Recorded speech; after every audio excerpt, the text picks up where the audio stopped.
राजस्थान के नागौर जिले के एक छोटे से गांव बरखेड़ा में एक लड़का रहता था, सुरेश। उसके पिता किसान थे, जिनके पास बस 2 बीघा जमीन थी और एक पुराना बैल। बरसात अगर अच्छी होती तो फसल बचती, नहीं तो घर का चूल्हा भी ठंडा पड़ जाता। सुरेश बचपन से समझदार था। जब उसके हमउम्र बच्चे नहर में नहाते या पतंग उड़ाते, वह मिट्टी में लकड़ी से अक्षर लिखने की कोशिश करता। माँ जब कहती, इतनी पढ़ाई से पेट नहीं भरता बेटा, वह मुस्कुराकर जवाब देता, अम्मा, एक दिन यही पढ़ाई हमारे खेतों को भी बचाएगी। गांव में 5वीं तक ही स्कूल था। 6ठी के लिए उसे रोज 5 किलोमीटर दूर सोनगढ़ जाना पड़ता था। कभी धूप में, कभी बारिश में, पर उसने कभी छुट्टी नहीं की। बिना जूते, पुराने बस्ते और लालटेन के सहारे उसने अपनी पहली लड़ाई जीत ली। 12वीं पास करते ही सुरेश ने तय किया कि वो इंजीनियर बनेगा। उसे हमेशा मशीनों में दिलचस्पी थी। वो कहता, अगर मैं ऐसी मशीन बना सकूं जो सूखी जमीन में भी पानी पहुंचा दे, तो गांव का भाग्य बदल जाएगा। लेकिन घर की हालत खराब थी। पिता बोले, बेटा, खेती संभाल ले। ये सपने हमारे बस के नहीं। सुरेश ने रातों को खेतों में मजदूरी की, ताकि पढ़ाई का खर्च निकाल सके।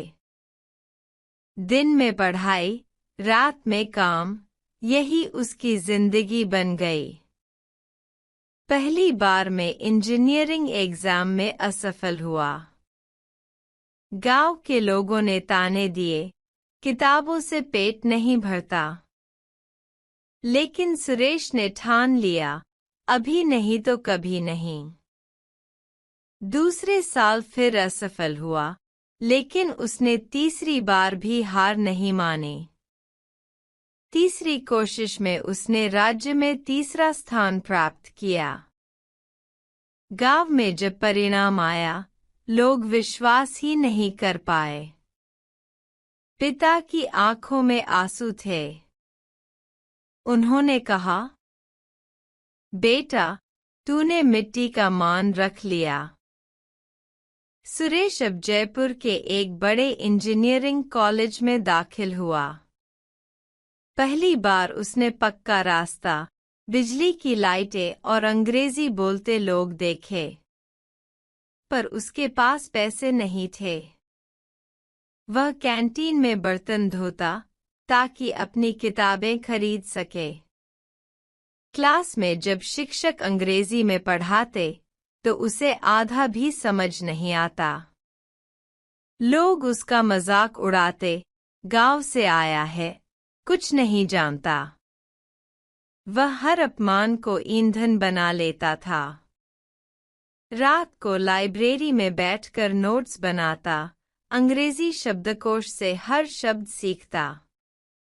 धीरे धीरे उसकी मेहनत रंग लाने लगी।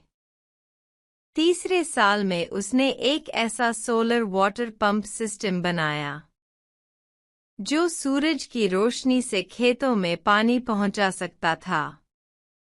बिना बिजली, बिना डीजल के।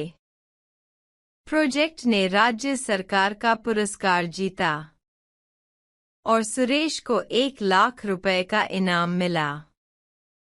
उसी पैसे से उसने अपने गांव में पहला सोलर पंप लगाया।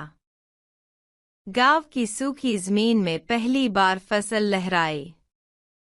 लोगों ने कहा, सुरेश ने मिट्टी को जगा दिया। कॉलेज खत्म होने के बाद सुरेश ने शहर की नौकरी ठुकरा दी। सबने कहा, तू पागल है, लाखों की नौकरी छोड़कर गांव जाएगा? पर उसने जवाब दिया, मेरे लिए गाँव ही दुनिया है और दुनिया वहीं बदलेगी जहाँ दर्द है। सुरेश ने अपने गाँव में मिट्टी फाउंडेशन नाम से एक संस्था बनाई।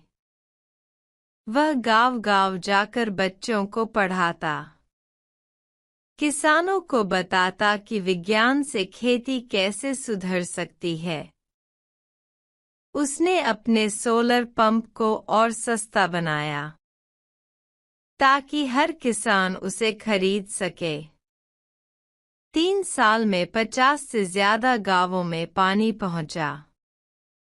अखबारों में उसका नाम छपने लगा। टीवी चैनल वाले आए, बोले, आपने ये सब कैसे किया? वह मुस्कुराया और बोला, जब लोग नींद में थे, मैं अपने सपनों को जगाता था। आज सुरेश का नाम राष्ट्रीय स्तर पर जाना जाता है। उसकी संस्था को सरकार ने सम्मानित किया। वह अब अपने गांव के हर बच्चे को ये सिखाता है कि गरीबी कोई रुकावट नहीं, अगर इरादा सच्चा हो। उसके घर में अब भी वही मिट्टी का आंगन है, पर दीवार पर एक छोटा सा बोर्ड टंगा है। यहाँ सपनों को पंख लगते हैं। सुरेश की कहानी सिखाती है, अगर विश्वास मजबूत हो तो हालात कभी मजबूत नहीं रहते। मेहनत कभी बेकार नहीं जाती, बस वक्त आने पर वो चमकती है। और सबसे बढ़कर, गांव की मिट्टी भी उड़ान दे सकती है, अगर मन साफ हो। जो अपने सपनों को सच्चे दिल से बोता है, वो एक दिन सफलता की फसल जरूर काटता है।